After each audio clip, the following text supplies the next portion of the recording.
नमस्कार, मैं हूं अशोक वर्मा। आप देख रहे हैं टीवी 20 न्यूज। टीवी 20 न्यूज पर शुरू करते हैं आज का खबरों का सिलसिला।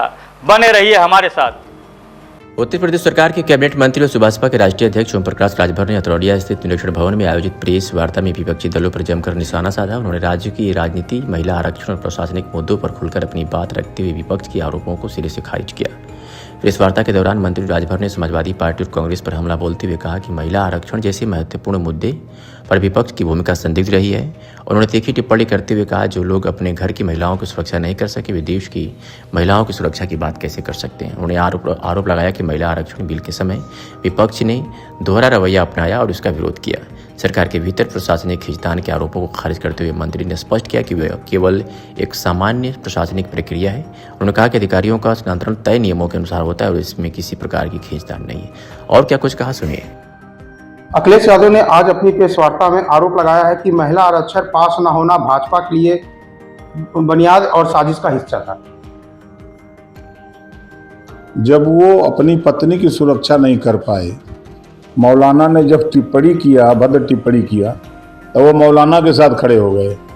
जो अपनी पत्नी का नहीं हुआ, वो देश की महिलाओं के साथ क्या हो सकता है। देश के प्रधानमंत्री माननीय नरेंद्र मोदी जी, गृह मंत्री माननीय अमित शाह जी, दोनों लोगों का सपना था कि 2029 में हम महिलाओं को रिजर्वेशन देकर उनको भी विकास, भारत के विकास के मुख्यधारा में लाने का प्रयास उनका था। और सदन के अंदर तो खूब लच्छेदार भाषण दिए कि हम महिला बिल के समर्थन में हैं, महिलाओं को आरक्षण मिलना चाहिए।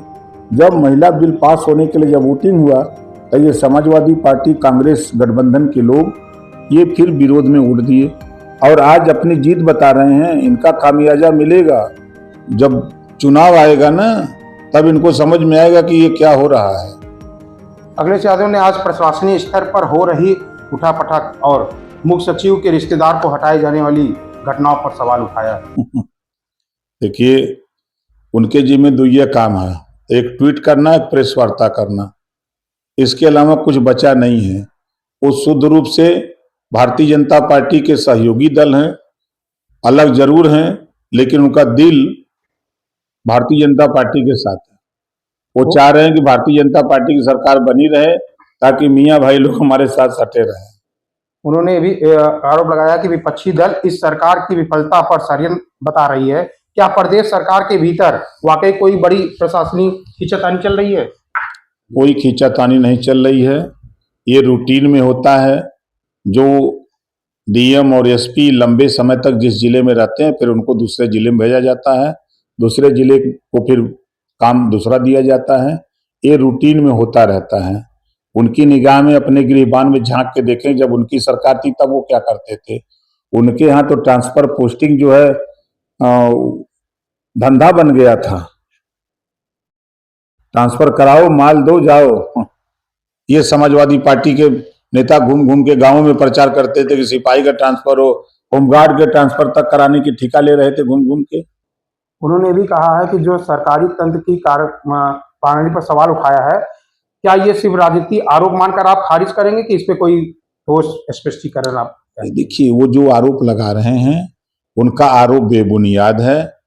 जब उनकी सरकार थी तो अभी सरकार की बात करें, अभी बीजेपी की सरकार है और समाजवादी पार्टी के गुंडे आज भी गुंडई कर रहे हैं। कहीं बाबा साहब की मूर्ति तोड़ रहे हैं, तो कहीं प्रजापति की बारात जा रही है तो मार के बारातियों को लौटा दे रहे हैं, तो कहीं बाबुआ साहब को घेर दे रहे हैं, तो कहीं राजभर जी को पीट दे रहे हैं। ये समाजवादी पार्टी के गुंडे गाना गा रहे हैं इस समय। तो आवेद सरकार सटा के कट्टा उठा ले रे, ये गाना गा रहे हैं। अखिलेश यादव लगातार पीडीए के एजेंडा को आगे बढ़ा रहे हैं और आज की प्रेस वार्ता में उन्होंने जनता की बढ़ती पीड़ा भी जिक्र किया है। गठबंधन के साथी और मंत्री के तौर पर आप क्या कहना चाहते हैं? देखिए, जिस पीडीए की वो बात कर रहे हैं, वो एक गाना गाया था कि लेकर नाम नसीबों का, चूसा खून गरीबों का। तो ये लेकर नाम पीडीए का, ये खून चूस रहे हैं अति पिछड़ों का, मुसलमानों का, दलितों का, सामान्य वर्ग का, सबका ये खून चूस रहे हैं। ये पीडीए की परिभाषा अभी तक इनकी सही नहीं निकल पाई। अभी तो 8 दिन पहले शुरू किए कि ये से आधी आबादी हो गई है। अब अगड़ा भुला गए, अल्पसंख्यक भुला गए, अब पीडीए का असली फार्मूला है कि उनके परिवार में अभी 5 गो सांसद हैं और बढ़ाना चाहते हैं, परिवार डेवलपमेंट अथॉरिटी लागू करना चाहते हैं, गुमराह कर रहे हैं पीडीए के नाम पर। 5 साल वो सत्ता में थे खुद अखिलेश जी, 5 साल में अपनी जाति को बढ़ाया उन्होंने। किसी नाई को बता दें, किसी गुण को बता दें, किसी प्रजापति को बता दें, किसी विश्वकर्मा को बता दें, किसी राजभर को बता दें, किसी चौरसिया को बता दें, जायसवाल को बता दें, गुप्ता को बता दें, किसी सोनकर को बता दें, निषाद बिंद केवट मल्ला माझी मजवार तुरा तुरैया को बता दें, जुल्हा दुनिया अंसारी साईं दर्जी फकीर, किसी को बता दें जिसको बढ़ाने का काम ये किए हों। आखिरी सवाल ये है, वो अपने आज प्रेस वार्ता में कहा कि 300 यूनिट फ्री देने की बात करें। देखिए, जब उनकी सरकार थी, वो खुद 5 साल मुख्यमंत्री थे, तब गांव में 5 से 6 घंटा बिजली मिलती थी, शहरों में 8 से 10 घंटा बिजली मिल पाती थी।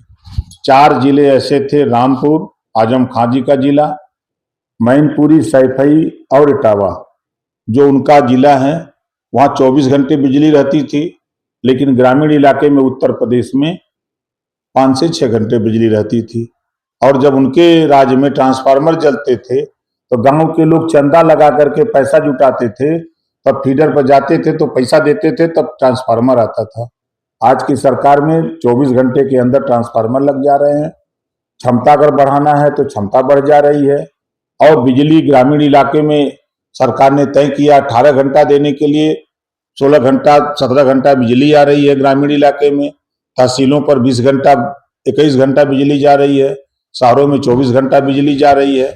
तो ये घबराए हुए हैं, सत्ता के लालच में ये कुछ भी बोल जा रहे हैं कि हमको कैसे देश की जनता, प्रदेश की जनता हमको वोट दे दे, हम जल्दी मुख्यमंत्री बन करके अपनी बिरादरी को हम आगे ले जाएं, हमारी बिरादरी के लोग पीटना शुरू करें। जो प्रदेश की जनता में जो बहुत बोल रही है जनता, उसको पीटे, उनको मारे, गुंडागर्दी करे, लूटपाट करे, थाने पर 420 करे, दलाली करें, उनके लोग इसके लिए परेशान हैं।